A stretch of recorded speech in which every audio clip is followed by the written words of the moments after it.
Hey guys, Faceless Mike here in the game basement. I know it's been a little while, but, well, we've been awful busy at the EGS here, and after today's experience, I think you might see why. We're after having a playthrough of the Weeping Doll, and I'm joined by one of the EGS family here, Cherry. Hi guys. And we sat down because the Easter sale is on, and I took a look through the horror section. Of course, I wanted to go and check out something interesting and new that, would be worth checking out. And we picked up a few games. I'll be running through some of them. The first one we tried tonight was on PSVR, The Weeping Doll. Okay, before we start, it's by Tianxi Media. It's an adventure game, apparently. It's in the horror section. I don't know why, but we'll get to that in a minute. And I thought, hey, could be a bit of fun to check out in VR. But you can see on the screen right now, it doesn't look too bad. But Cherry, what did you think? It's certainly different anyway. I mean, I don't have a lot of experience with the VR side of things, a lot or so. It was a weird control system though. Graphics were interesting. Story was a bit of a mess. Yeah, we'll get to the story in a minute. We'll just start off. The graphics, they look pretty enough. Like they were a good enough job. It looked fairly well. It was fairly immersive with the VR, alright, looking around. The controls seemed a little counterintuitive, though. It was like you didn't have direct control, like you were moving a pawn, and then you jumped into that space. So every time you were there, it was like you were just standing in a picture. So basically, you're in a set position, and you move around like a ghost image of yourself, the character you're playing as, and then press a button to jump to that position where you move the ghost character.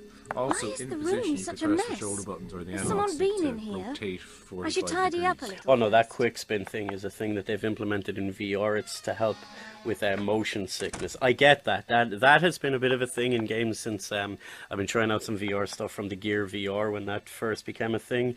But no, that I get. But the rest of it, it just seemed like it was a bit counterintuitive. But yeah, enough about that. The controls are a little clunky, but onto the gameplay. Alright, so you're kind of wandering around. It's your standard, what does this do, what does that do, pick it up, mix it with something else. My favourite item, of course, the potted plant. Oh yes, where would we be without the good old trusty potted plant? First item I picked up in the game. And funny enough, probably the most interesting thing through the entire playthrough, sadly. You might be able to see on screen we've tried combining the potted plant with many things. Because it did remind me of one of those, the good old-fashioned point-and-click games like Monkey Island and Discworld and stuff and Sam and Max. I liked those games, but this looked like it could have been so much better. But it wasn't. It was certainly lacking in certain regard, but I think we'll get to that in a minute. Yeah. But yeah, no, going back to what you're saying about Monkey Island, yeah, the whole idea of Monkey Island was it's point and click, two-dimensional, get an item, go back to something you've done already, use the new item you got, you progress through the story. Yeah. Pretty much the same idea here, except in the dreaded third dimension. Yeah, and it was also missing a key element of that, the story. It tells you the story right off the bat, and then proceeds to beat you over the head with the same story again and again and again. Yeah, just in case you missed it. I think the whole idea of that was that it was adding on a new bit to each time you discovered something new, a new bit to the story, but the problem being it started the story from scratch every time it added the new bit.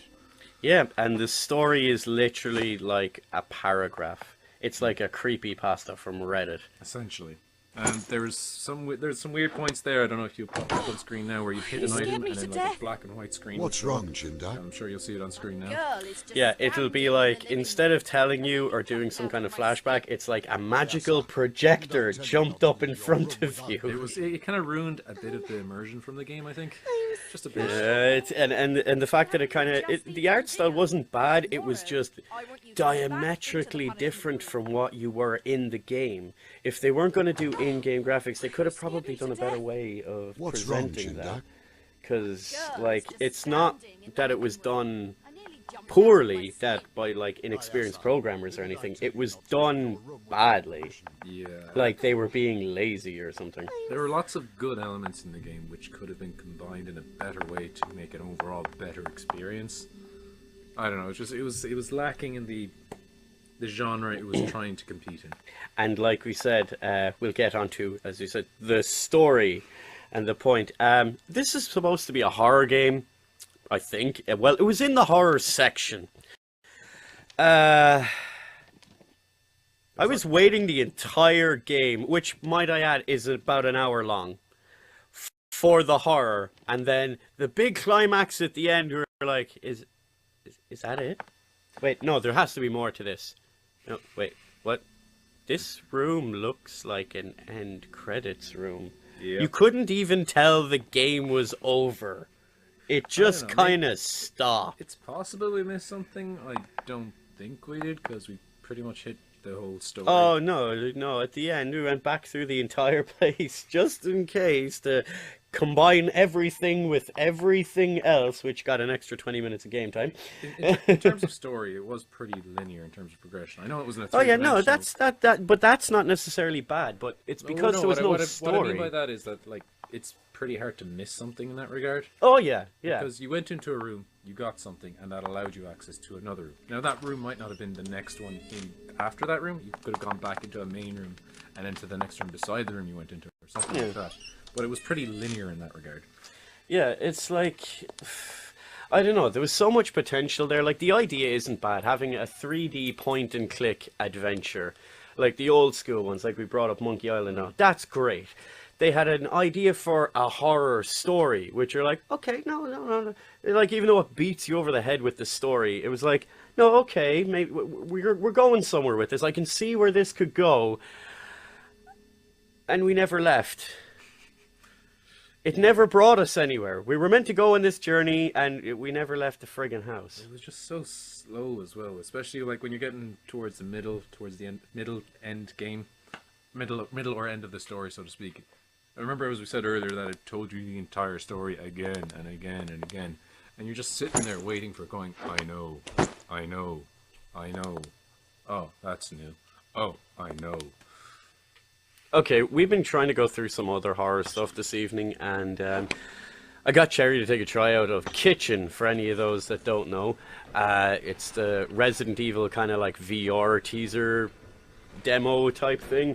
That was like 10 minutes, and it had way more in it in just a few minutes. Now, I know it's not fair comparing, like, you know, this is pretty much apples and oranges at this point when you're comparing, like, Resident Evil to something like this, which is kind of like a very complex phone game, like one you'd find on, like, one of the Gear VR or something like that. But seriously, it's not horror.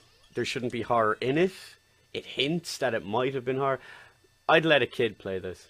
Like, this is not scary. This is like Five Nights at Freddy's would ruin this. Yeah, I mean, it gave you kind of a weird, spooky environment, but there was no fear. It wasn't scary. It wasn't. I'm just after thinking, how come no one's adapted Five Nights at Freddy's for VR? It's already on the phone.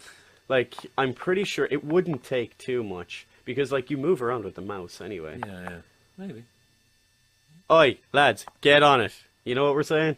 But anyway, yeah, so in short, to summarize, to try to drag this out a little longer, because seriously, this could have been a, hey guys, we played the Weeping Doll. It's shit. I mean, like, yeah. Are we going to show the end bit?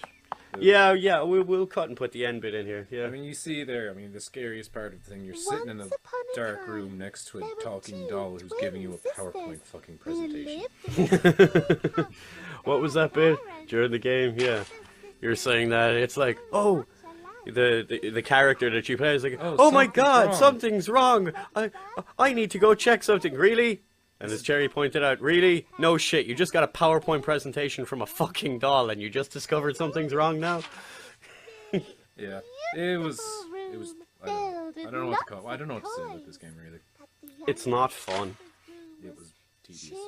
It wasn't fun, and it's not worth the money. It's on sale at the minute. I think I picked it up for like $3.50 or something. And if you got a bit of time to burn, and you don't mind burning $3.50, I don't know. No, I wouldn't even burn the $3.50. I've got another one coming out in a little bit called, it's like My Night Job, a little arcade game. I think I gave you a shot of it earlier on. Yeah, like a 10-minute. Yeah, try that.